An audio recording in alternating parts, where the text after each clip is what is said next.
က်သွန်ဒီတလုံးရှိုံနဲ့ခြေပွားကနေပူပုံစိတ်တောက်ထုတ်တာပေါ့နော်အထီအောင်ဆုံးနီးလန်ဒီလိုကြက်သွန်ဒီဆိုတာကအိမ်တိုင်းမှာပေါ့နော်မရှိမပြေမိဖို့ကြာမှာဆောင်းထားတဲ့အရာလေးပေါ့နော်ဒီလိုတလုံးရှိုံနဲ့မိမိတို့ရဲ့ပေါ့နော်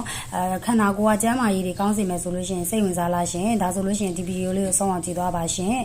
ခြေပွားကပေါ့နော်လူတွေရဲ့ပထဝီကြောတွေပေါင်းစုံရနေရာတစ်ခုလည်းဖြစ်တယ်ပေါ့နော်အဲ့ဒီခါကျတော့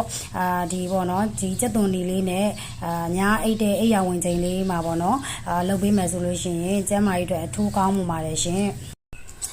ကြက်သွန်ဒီကိုပေါ့နော်ခြေပွားအောက်ကနေထားပြီးတော့အိတ်ဆက်ခြင်းကကောင်းကျိုးတွေအများကြီးရရှိပါတယ်ရှင်အဲ့ပေါ့နော်ဒီမှာကြက်သွန်ဒီကိုတကယ်လို့ပေါ့နော်ဒီလိုမျိုးလေးချမ်းလိုက်ပေါ့နော်ဒီလိုကွင်းလိုက်ကလေးတွေကိုကတ်လဲရတယ်ဒါမှမဟုတ်ဆိုလို့ရှိရင်ခြေပေါ့နော်ဒီအဖျားပေါ့နော်အဖျားနှစ်ခုကိုအဲ့လိုမျိုးလေးလုပ်ပြီးတော့ထူထူလေးလုပ်ပေါ့နော်ဒီမှာချောဆိုလို့ရှိရင်နည်းနည်းလေးပါသွားရပေါ့နော်အဲ့လိုမျိုးလေးလုပ်ပြီးတော့ဒီလိုကွင်းလိုက်လေးကိုထပ်ပြီးတော့ဒီလိုလေးလိရင်ပဲဖြစ်ဒါမှမဟုတ်ဘူးဆိုလို့ရှိရင်ဒီလိုထိတ်ကလေးနှစ်ခုဒီလိုမျိုးလေးပေါ့နော်ဖြတ်ပြီးသွားတဲ့အခါကျလို့ရှိရင်ခြေပွားပေါ့နော်ခြေပွားရဲ့အောက်မှာဒီလိုမျိုးလေးထားပြီးတော့မှ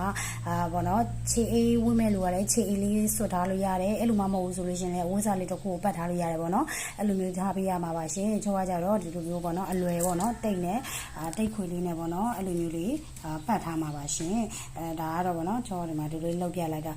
ခြေပွားဒီလိုခြေပွားအောက်မှာထားပြီးတော့အိတ်မယ်ဆိုလို့ရှင်မနဲ့အိတ်ရလို့ရဲ့အခါခြေလက်ညောင်းညာကြိုက်ခဲနေရည်လည်းတက်တာစေပါတယ်ရှင်ခန္ဓာကိုယ်တွင်းထဲမှာလိုမျိုးလေးပေါ့နော်ကတ်ပေးထားမယ်ဆိုလို့ရှင်ကတ်ပြီးတော့မှအိတ်မယ်ဆိုလို့ရှိရင်ခန္ဓာကိုယ်တွင်းမှာရှိတဲ့အပူပုံစိတ်တောက်တွေကိုတန်လိုက်လို့စုပ်ပေးရကြောင်းမလို့